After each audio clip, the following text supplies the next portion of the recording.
Hello दोस्तों, welcome back to my channel. मैं प्रिया आपके लिए जो आज बुक लेकर आई हूँ उसका नाम है द अल्केमिस्ट। यह एक ब्राज़ील के ऑथर पाउलो कोएल्हो के द्वारा लिखी गई है।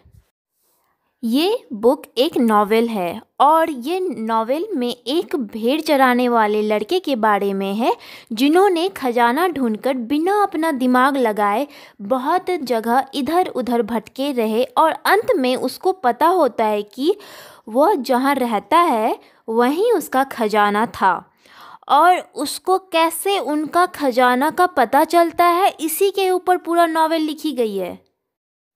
दोस्तों, हम भी ऐसे ही करते हैं।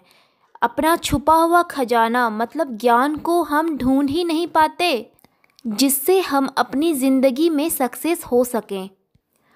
तो इस बुक की समरी को सुने और इससे इसका ज्ञान हासिल करें। इनडायरेक्टली ये हमारे लाइफ के बारे में ही बताता है। वैसे ये बहुत ही इंटरेस्टिंग कहानी है। ये स्टोरी एक शेपर्ड लड़के की है जिसका नाम सैंटियागो था। वो स्पेन के एंडालुसिया में रहता था और भेड़ चराता था। एक बार वह अपनी शीप चराते हुए किसी जगह पर पहुंचा जहां एक शॉपकीपर की काले बालों वाली सुंदर लड़की से उसकी मुलाकात हुई जो उससे ऊन खरीदने आती थी।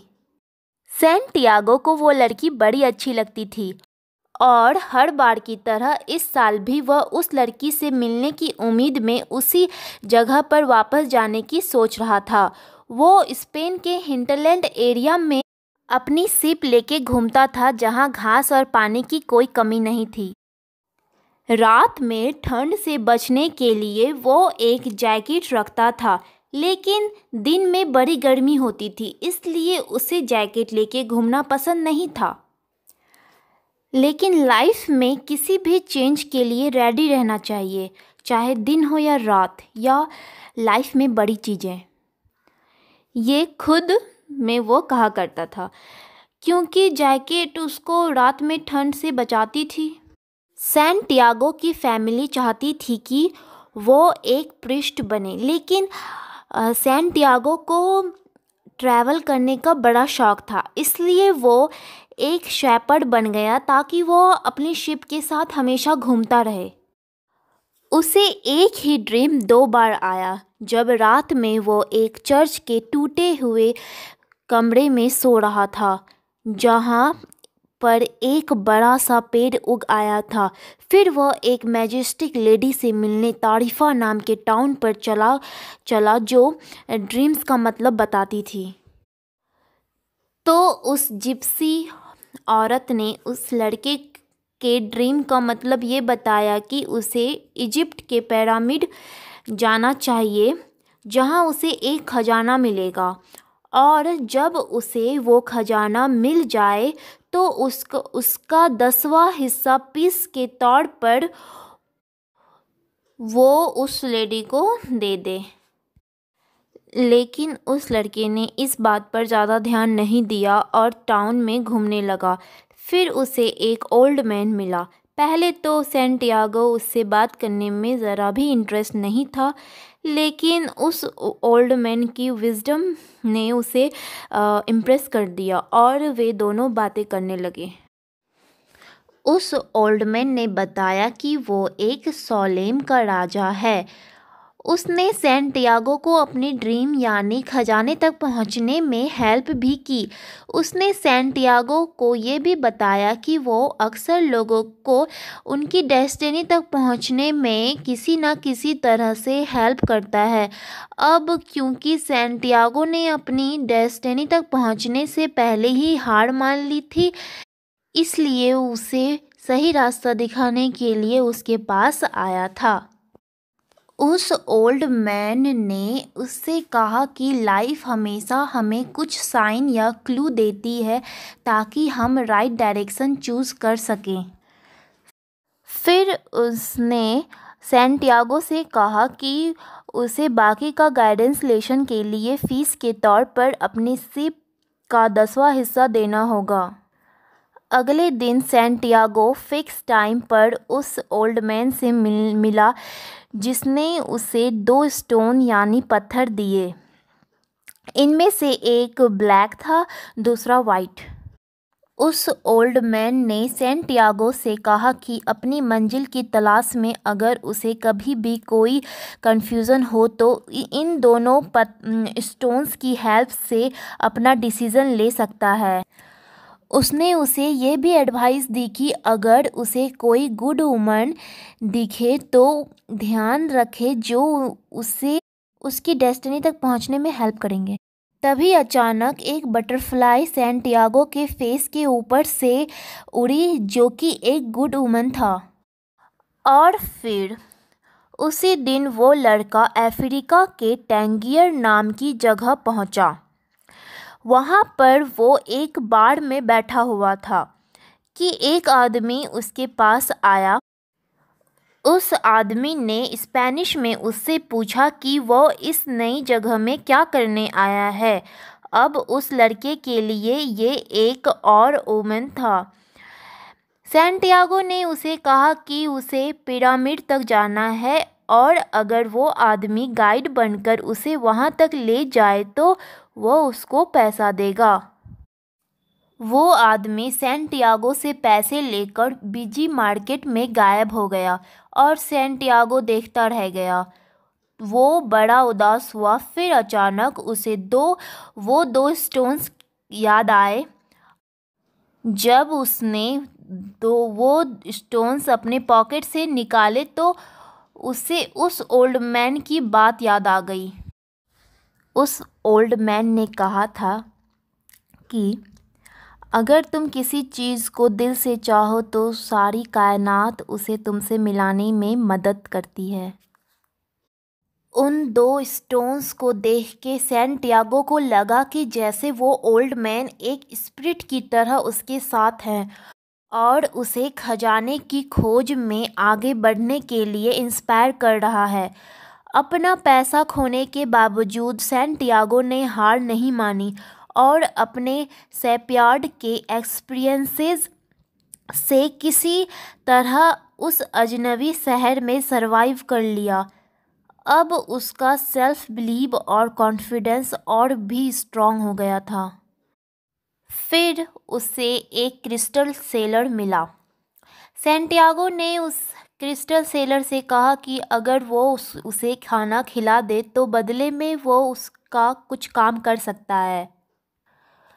उस शॉपकीपर ने उसे लंच कराया और फिर उससे अपने शॉप में रखी गिलास की चीज़ें साफ़ करने को कहा। जब वो ग्लासवेयर साफ़ कर रहा था तो उसी टाइम शॉप में 2 कस्टमर्स ने आकर कुछ सामान खरीदा। अब वो शॉप वाला भी ओमेन में बिलीव करता था तो उसने सैंटियागो को हमेशा के लिए काम पे रख लिया। लेकिन सैंटियागो को वहाँ काम नहीं करना था। उसे तो पिरामिड जाने के लिए कुछ पैसे की ज़रूरत थी। की बात सुनकर शॉप वाला हंसा और उसने बताया कि पिरामिड वहाँ से हज़ारों किलोमीटर दूर है और वहाँ तक जाने के लिए ढेर सारा पैसा चाहिए। यह सुनकर सैंटियागो का इरादा बदलने लगा। उसने सोचा क्यों ना काम करके इतना पैसा कमाया जाए कि वो वापस अपने नेटिव प्लेस जाकर शिप्स खरीदे और फिर से सीफर्ड का काम शुरू कर दे। वो लड़का क्रिस्टल्स के लिए एक नया कैबिनेट बनाना चाहता था ताकि वह जल्दी से जल्दी ढेर सारा पैसा कमा सके और वापस अपने टाउन जाकर सीफर्ड का काम शुरू कर सके। शॉपकीपर ने उसकी बात मान ली क्योंकि उसे सैंटियागो से सिंपैथी थी।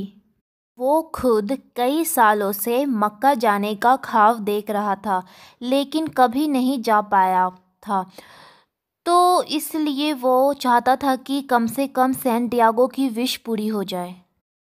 इसलिए उसने सैंटियागो को एडवाइस दी कि उसे क्रिस्टल के गिलासों में चाय बेचनी चाहिए जिससे ज़्यादा कस्टमर अट्रैक्ट हो सके।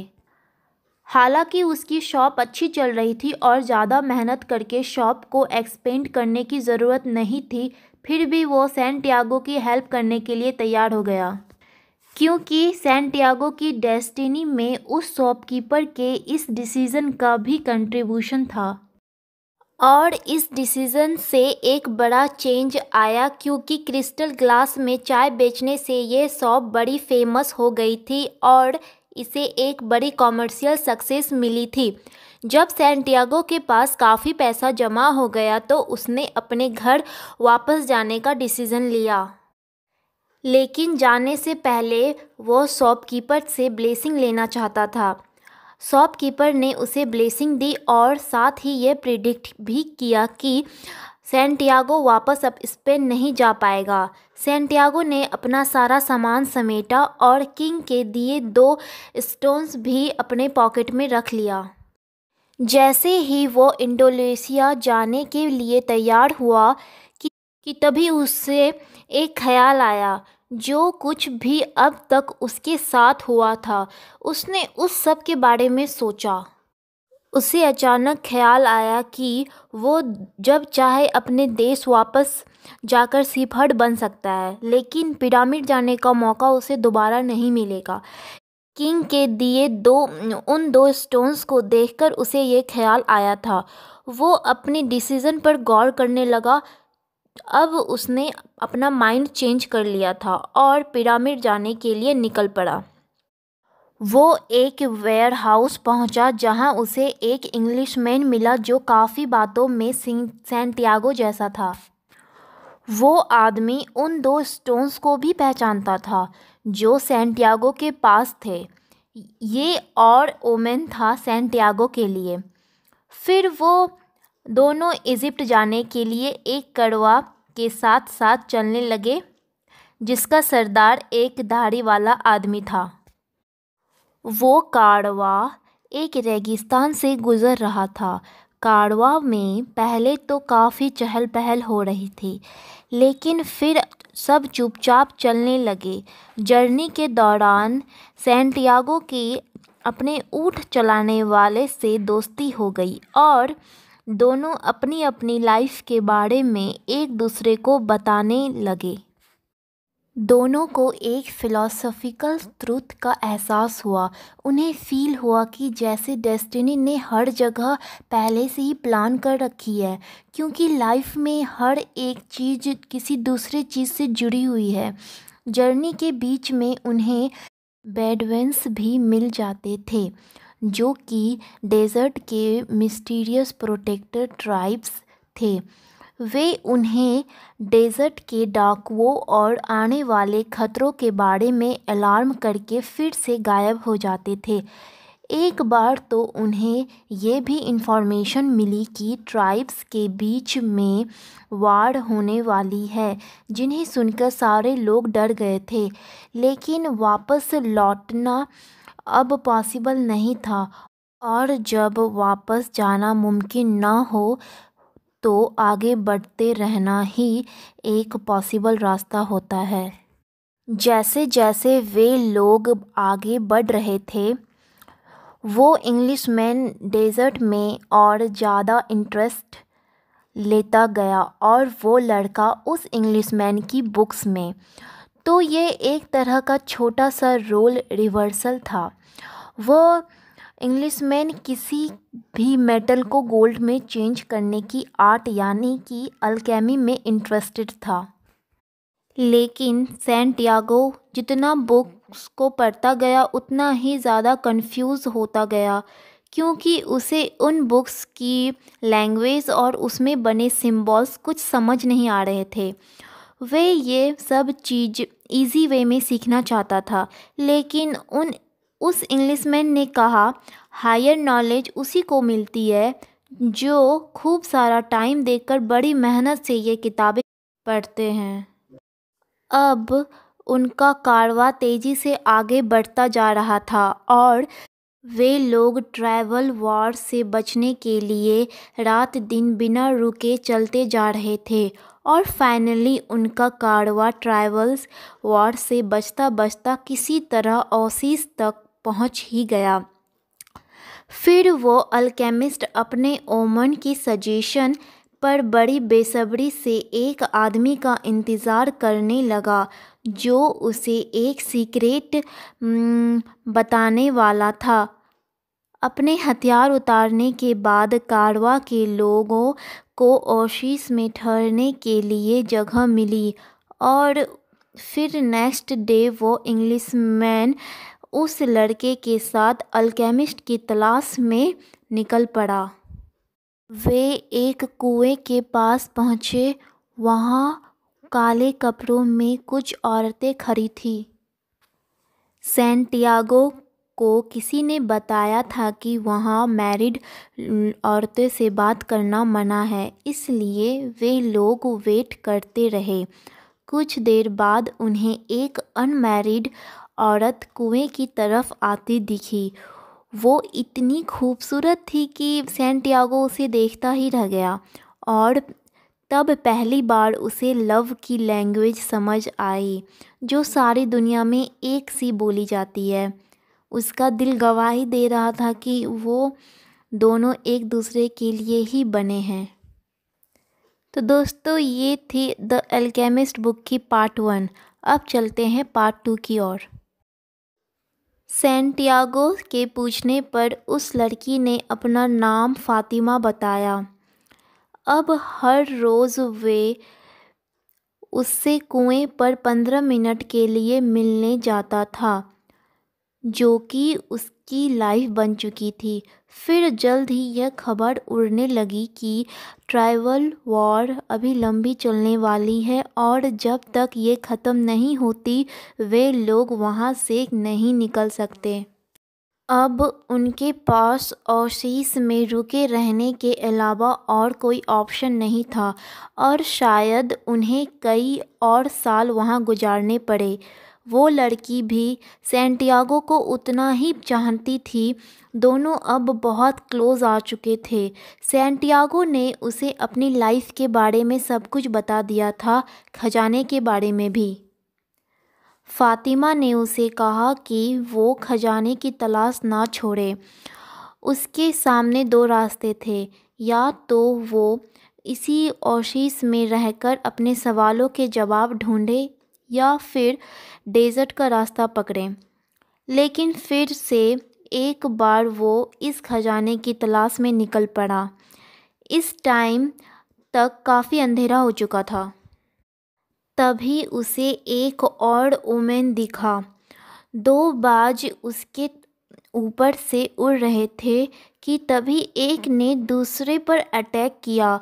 उस टाइम वो खुद भी जैसे इस दुनिया की आत्मा में घुस चुका था, जिसकी वजह से उस ओमेन का इंटरप्रेशन ये था कि ओशिस पर अटैक होने वाला है। उसने ये बात अपने ऊँट ड्राइवर को बताई। उसने कहा कि वो जाके ये बात ओशिस के चीफ को बताए। तो सैंटियागो ने ये बात जाकर चीफ को बताई। चीफ ने अपने साथियों से कंसल्ट किया और इस खबर की सच्चाई टेस्ट करने की सोची। सैंटियागो को बोला गया कि नेक्स्ट डे सब लोग वॉर के लिए रेडी रहेंगे और अगर उसकी अटैक वाली बात सच निकली तो सैंटियागो को रिवॉर्ड दिया जाएगा और अगर उसकी बात झूठ निकली तो बदले में सैंटियागो को अपनी जान से हाथ धोना पड़ेगा। सैंटियागो ने इस फैसले को अपना मकसद यानी डेस्टिनी समझकर एक्सेप्ट कर लिया। फिर जब वो पीछे जाने लगा तो उसे एक हॉर्समैन मिला जो बड़ा हैरान था। उसने सैंटियागो से ओमेन का राज पूछा तो सैंटियागो ने बड़ी ब्रेवली उसे सब कुछ बता दिया और ये सब बताया कि उसे इसका प्रेडिक्शन मालूम नहीं था। उसके इस जवाब से वो हॉर्समैन सेटिस्फाइड लग रहा था। उसने उसे जाने दिया और सबसे कहा कि इस लड़के की हिम्मत ही वो चाबी है जिससे इस दुनिया की लैंग्वेज समझी जा सकती है। उस हॉर्समैन के ऐसे डीप वर्ड्स सुनकर सैंटियागो को ओल्ड किंग की याद आ गई। उस हॉर्समैन के इस स्मॉल गेस्चर से उसे पता चल गया कि वो ही अल्केमिस्ट है, और अगर अटैक में उसकी जान बची हो तो सैंटियागो को उससे मिलना था। और नेक्स्ट डे उन पर सचमुच अटैक हुआ। 500 हॉर्समैन ने ओसिस को घेर रखा था, लेकिन ओसिस में रहने वाले भी पूरी तरह से रेडी थे और सिर्फ आधे घंटे में ही उनके लीडर को छोड़कर सारे अटैकर्स मारे गए। लीडर को पूछताछ के लिए चीफ के पास लाया गया और बड़ी ऑनर के साथ फांसी पर लटका दिया गया। सैंटियागो को इनाम में 50 गोल्ड कॉइन्स मिले और साथ ही उसे ट्राइब का काउंसिलर बनाने की भी बात हुई। लड़ाई अब ख़त्म हो चुकी थी, इसलिए सैंटियागो अल्केमिस्ट से मिलने गया, जिसने उसे अपने टेंट में डिनर के लिए इनवाइट किया था। उसने सैंटियागो को खजाने की तलाश में पिरामिड जाने के लिए कहा, लेकिन जब सैंटियागो ने कहा कि उसे खजाने के तौर पर फातिमा मिल गई है, तो अल्केमिस्ट ने उसकी बात काटी। उसने सैंटियागो से कहा कि उसे फातिमा पिरामिड से नहीं मिली है, इसलिए वो खजाना नहीं हो सकती है। उसने फिर सैंटियागो को एडवाइस दी कि उसे अपने ऊँट बेचकर एक घोड़ा लेना चाहिए, क्योंकि वह ज़्यादा डिपेंडेंट रहेगा। नेक्स्ट नाइट वे दोनों एक साथ सफ़र पर निकल पड़े। अल्केमिस्ट ने सैंटियागो से कहा कि वो डेजर्ट में उसे लीड करे। स्टार्टिंग में सैंटियागो थोड़ा कंफ्यूज हुआ, फिर लड़के ने सीख लिया कि जहाँ रास्ता मिले बढ़ते जाओ, और इस तरह उसका घोड़ा उसे एक स्पॉट पर लेकर पहुँचा जहाँ उन्हें लाइफ फॉर्म एक स्नेक के रूप में दिखी। यही वो ओमेन था जो अल्केमिस्ट देखना चाहता था। वो सैंटियागो को खजाने तक पहुंचाने के लिए कमिटेड था, लेकिन वो लड़का तो बस ओसिस में रहकर फातिमा के साथ एक पीसफुल लाइफ गुजारना चाहता था। इस पर अल्केमिस्ट ने सैंटियागो से कहा कि कुछ टाइम तक तो उसकी लाइफ अच्छी गुजरेगी, लेकिन अगर उसने अभी खजाना नहीं ढूंढा तो बाद में वो बहुत पछताएगा और कभी खुश नहीं रह पाएगा, क्योंकि उसकी डेस्टिनी में यही लिखा है कि वो खजाना ढूंढे। वे दोनों रात काटने के लिए फिर से ओसिस से में लौटे। सैंटियागो ने फिर से एक बार मन बनाया कि वो अपनी डेस्टिनी को फॉलो करेगा, और यही बात उसने अल्केमिस्ट को भी बताई। और नेक्स्ट डे वे दोनों सूरज निकलने से पहले ही अपनी जर्नी पर निकल पड़े। वे डेजर्ट में घूमते रहे। फातिमा की जुदाई में सैंटियागो का दिल भारी हो रहा था। अल्केमिस्ट ने उससे कहा कि वो पुरानी बातें भूलकर आगे बढ़े। अगर फातिमा का प्यार उसके नसीब में लिखा है तो वो उसे ज़रूर मिलेगा। लड़का उस डेजर्ट में बढ़ता जा रहा था। वो डेजर्ट से काफ़ी कुछ सीख रहा था।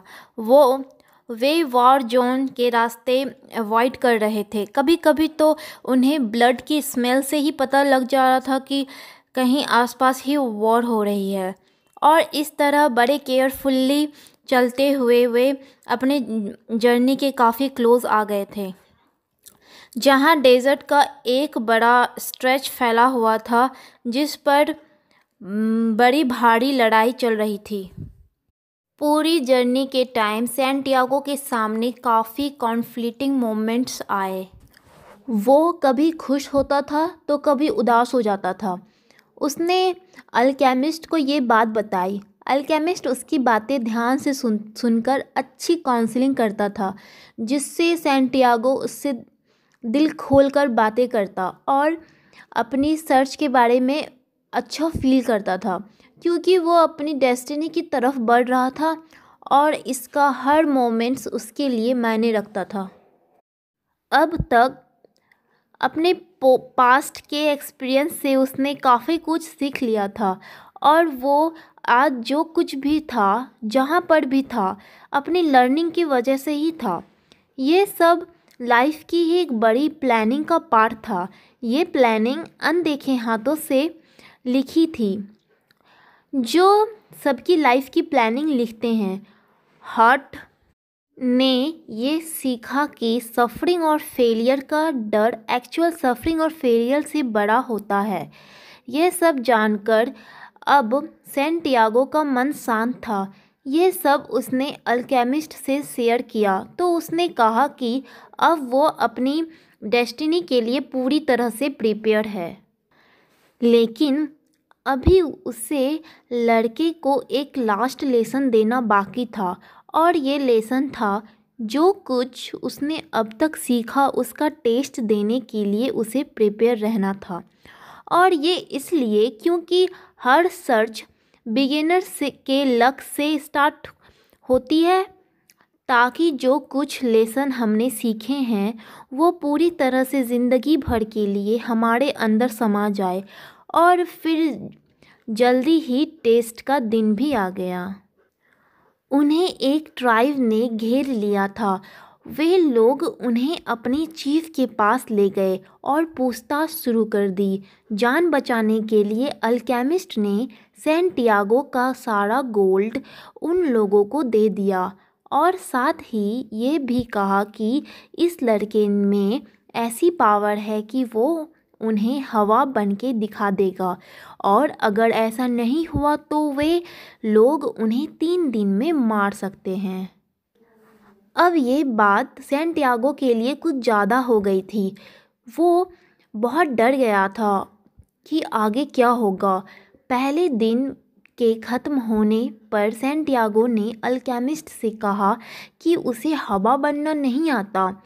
इस पर अल्केमिस्ट ने जवाब दिया कि वो उसकी प्रॉब्लम है, क्योंकि उसे तो ये जादू आता है। दूसरे दिन वह लड़का दिन भर एक माउंटेन के ऊपर बैठा रहा और डेजर्ट से बातें करता रहा। जब तीसरा दिन अपना जादू दिखाने का टाइम आया तो उसने डेजर्ट से हेल्प करने की रिक्वेस्ट की। डेजर्ट ने उससे कुछ सवाल किए जिसका जवाब उस लड़के ने बड़ी हिम्मत से दिया। डेजर्ट उससे अपनी सेंट देने के लिए तैयार हो गया और उससे कहा कि वो हवा से हेल्प मांगे। जब सैंटियागो ने हवा से हेल्प मांगी तो हवा ने भी कुछ सवाल किए और उन सवालों के जवाब भी उसने बहुत ही हिम्मत से दिया। उसने हवा को कन्विंस किया कि वो इतनी तेज़ से चले कि वो आसमान से हेल्प ले सके। हवा उसकी बात मान गई और ज़ोर ज़ोर से चलने लगी। लड़के ने फिर सूरज से बात की और उसे भी तेज चमकने के लिए कन्विंस कर लिया। सूरज ने उसे कहा कि वो उन 2 हाथों से बात करे जिन्होंने ये सब कुछ लिखा है। अब उस लड़के ने प्रे करना शुरू कर दिया। उसकी प्रेयर साइलेंट थी मगर उसका हार्ट उस ऊपर वाले से कनेक्ट था। उसे सोल ऑफ गॉड की पावर रियलाइज़ हुई। ये भी रियलाइज़ हुआ कि उसके अंदर भी सोल ऑफ गॉड मौजूद है। वो इस सीक्रेट को समझ गया कि इंडिविजुअली किसी को भी नहीं पता होता है कि उन्हें क्या करना है, क्योंकि सारा प्लान उन सुप्रीम पावर के हाथों लिखा होता है और उसने सबके लिए एक प्लान लिखा होता है। कुछ लोग ये बात समझ जाते हैं और जो नहीं समझ पाते वो फना हो जाते हैं। सैंटियागो को जब इस सीक्रेट का पता चला तो उसे एहसास हुआ कि उसमें और उसकी डेस्टिनी लिखने वाले हाथों में कोई फ़र्क नहीं है। वे एक हो गए हैं। और जैसे ही उसे ये रिवील हुआ, उसने ऊपर वाले की हेल्प से खुद को हवा में बदल कर दिखा दिया। सब हैरान रह गए और सैंटियागो शर्त जीत गया। उसे और अल्केमिस्ट को छोड़ दिया गया और ट्राइब्स की तरफ से साथ में चलने के लिए गार्ड भी दिए गए, जिन्हें वो चाहे जितनी दूर तक रख सकते थे। चलते चलते वे लोग एक मोनेस्ट्री पहुँचे, जहाँ उन्होंने गुड्स को गुड बाय बोला और आगे बढ़े। अल्केमिस्ट ने उसे एक रास्ता दिखाया जो गोल्ड में टर्न हो सकता था। दोनों वहाँ से अलग हो गए। अल्केमिस्ट वापस अपने ओशिस में लौट गया और सैंटियागो खजाने की तलाश में आगे चलता रहा। वो अपने दिल की सुन रहा था और आगे बढ़ता जा रहा था और फाइनली वो पिरामिड तक पहुंच ही गया। अपनी मंजिल देखकर वो रो पड़ा और जहाँ पर उसके आंसू गिरे वहाँ उसे एक बीटल दिखा, जो कि उस इलाके का गॉड का सिंबल माना जाता था। उसे ये एक और वुमेन लगा और उसने वहाँ पर खोदना शुरू कर दिया। उसने काफ़ी गहरे तक खोदा मगर कुछ नहीं निकला। तभी उसके पास कुछ ट्राइब्समैन आए जो वॉर से अपनी जान बचाकर लौट रहे थे। उन्होंने सैंटियागो का सारा गोल्ड छीन लिया जो उसे अल्केमिस्ट ने पार्टिंग गिफ्ट के तौर पर दिया था। उन्होंने सैंटियागो की खूब पिटाई की और उसे सैंड में और डीप खोदने के लिए बोला। जब लड़के ने उन्हें बताया कि उसने ड्रीम में यहाँ पर खजाना गड़ा हुआ देखा था, तो उन लोगों को लगा कि यहाँ पर उन्हें कुछ नहीं मिलने वाला है, क्योंकि ड्रीम्स कभी सच नहीं होते। जाते जाते ट्राइब्समैन के चीफ ने उससे कहा कि उसने भी एक ड्रीम देखा था कि स्पेन के एक चर्च के अंदर खजाना छुपा है, जहां एक टूटे हुए कमरे में शयान कैमोर का पेड़ उगा है। ये बोलकर वो चीफ और उसके साथी वहां से चले गए। लड़का खुशी के ठहाके लगाने लगा, क्योंकि ये एग्जैक्ट वही जगह थी जहां उसे इजिप्ट के खजाने का ड्रीम आया था। तो वाकई में कोई खजाना था, लेकिन उसे पाने का रास्ता इतना लंबा था। उसे पहले डेजर्ट में पिरामिड तक पहुंचना था, फिर किसी और के थ्रू उसके बारे में जानना था। अगर उसने अपनी डेस्टिनी फॉलो नहीं की होती तो शायद उसे कभी भी उस खजाने का पता नहीं चल पाता जो उसके अपने ही देश में छुपा था। सैंटियागो चर्च में गया और खजाने को खोद निकाला। फिर वह उस जिप्सी लेडीज़ के पास गया जिसे उसने 1/10 देने का प्रॉमिस किया था। उसके बाद उसे हवा में वो खुशबू महसूस हुई जो उसे बड़े अच्छे से याद थी और जो अभी उसके होठों पर एक याद बनकर बैठी थी। ये खुशबू थी फातिमा की। उसने अपने प्यार को बड़ी ज़ोर से आवाज़ दी, मैं आ रहा हूँ फातिमा। तो दोस्तों, ये थी novel the alchemist by Paulo Coelho. Comment में ज़रूर बताइएगा कि ये नॉवेल आपको कैसी लगी। सच में ये नॉवेल बहुत अच्छी है, मुझे भी बहुत अच्छी लगी। तो इसी के साथ हम अपना वीडियो समाप्त करते हैं। धन्यवाद।